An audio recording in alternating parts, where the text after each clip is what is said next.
Today we'll talk about wise mind. Kalle, what is wise mind?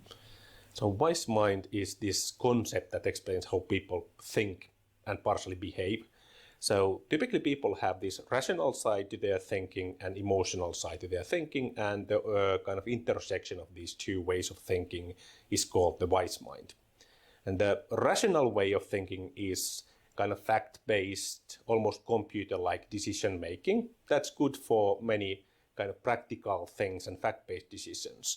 And then the emotional mind is like the word emotional means, kind of this more volatile, hot, emotions-driven way of thinking. And all people have both of these sides, and the kind of wisest decisions are often made by combining these, or the intersection of these ways of thinking. So what I can hear from you, the wise mind could be a good practical tool for decision making. So when, for example, I'm struggling to take a decision only from rational mind or only from emotional mind, I should use wise mind to make a decision.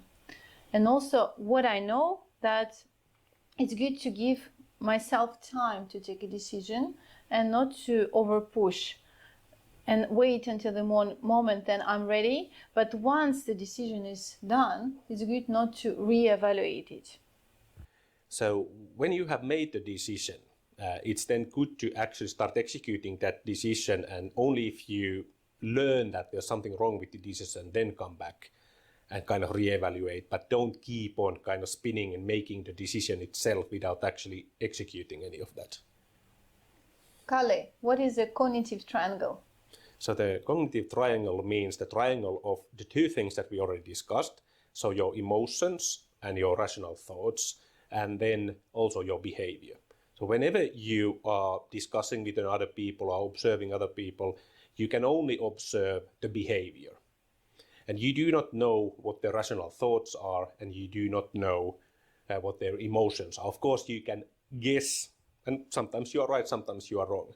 But this is a good kind of tool to understand your own behavior and other people's behavior. And if you want to change your own behavior, it's good to understand that all of these three things, so behavior, thoughts, and emotions, they are interlinked. So if you want to change your feelings, you can change your behavior and thoughts. The kind of cliche example of smiling and having a good posture, making you feel more positive.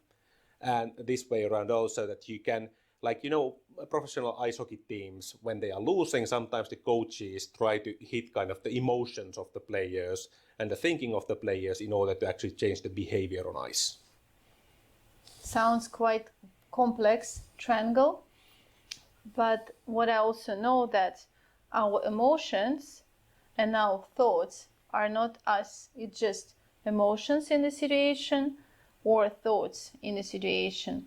There is a very nice saying, don't believe in everything you think. So if at some point you might have self-critical or some sad thoughts about yourself, it's just thoughts. Just let them be. It's not you.